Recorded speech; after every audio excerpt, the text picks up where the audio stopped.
की वेळ कामकाज संपेपर्यंत वाढवण्यात येत आहे. त्याच असेच व्यक्ती हे या संदर्भात जी काही तक्रार आहे ती तक्रार करू शकतील आणि मग त्या संदर्भातल्या गोष्टी आपण या ठिकाणी दिलेल्या आहेत. याच्यामध्ये मग अपराध जर घडला असेल तर त्याच्या शिक्षा दिलेल्या आहेत, ज्याच्यामध्ये 7 वर्ष कारावास आणि 1 लाख रुपये दंड आहे. अज्ञान मनोविकल व्यक्ती असेल किंवा अनुसूचित जाती अनुसूचित जमाती ची व्यक्ती असेल तर त्या केसमध्ये 7 वर्ष कारावास आणि 5 लाख रुपये दंड या पद्धतीने ते करण्यात आलेलं आहे. सामूहिक जे काही त्या ठिकाणी असं कार्य होतं त्याला 7 वर्ष कारावास आणि 5 लाख रुपये दंड आहे.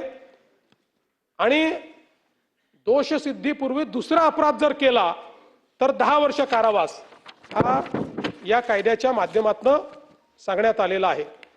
आणि या कायद्याचं उल्लंघन करताना संस्था जर जबाबदार सापडली तर अशा पद्धतीने त्यांच्यावर कारवाई करण्याचे अधिकार हे शासनाला त्या ठिकाणी देण्यात आलेले आहेत. त्यामुळे बाकी अनुषंगिक बाबी आहेत, बाकी दुसऱ्या काही बाबी नाही आहेत. त्यामुळे एकूणच जर आपण बघितलं तर हा जो काही कायदा करण्यात आलेला आहे हा कायदा कुठल्याही एका धर्माच्या विरोधात नाही. धर्मांतरण हे जबरदस्तीनं आमिष देऊन फसवणूक करून दबाव आणून त्या ठिकाणी करण्याच्या विरोधातला कायदा आहे. आणि त्याचे जे परिणाम होतात ते परिणाम त्याच्यातनं उद्भवणाऱ्या अडचणी या अडचणी दूर करणारा हा कायदा आहे. आणि म्हणून मला असं वाटतं की अनेक राज्यांनी हा केलेला कायदा आहे.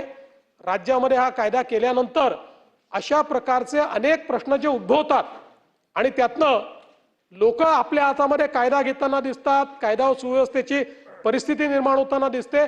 असं न होता या कायद्यामुळे पोलीस आणि जी काही शासकीय यंत्रणा आहे त्यांना कायदा आणि सुव्यवस्था राखता येईल आणि ती राखण्याकरता त्यांना कायद्याचं पाठबळ या निमित्ताने मिळेल. आणि म्हणून माझी या सभागृहाला ही विनंती आहे की या संदर्भात ज्या काही वेगवेगळ्या प्रकारच्या अफवा आहेत त्या सगळ्या अफवा बाजूला ठेवून कायद्याच्या लेटर आणि स्पिरिटमध्ये 100% संवैधानिक पद्धतीनं हा कायदा आपण मांडलेला आहे. म्हणून सभागृहाने याला मान्यता द्यावी अशी माझी विनंती आहे.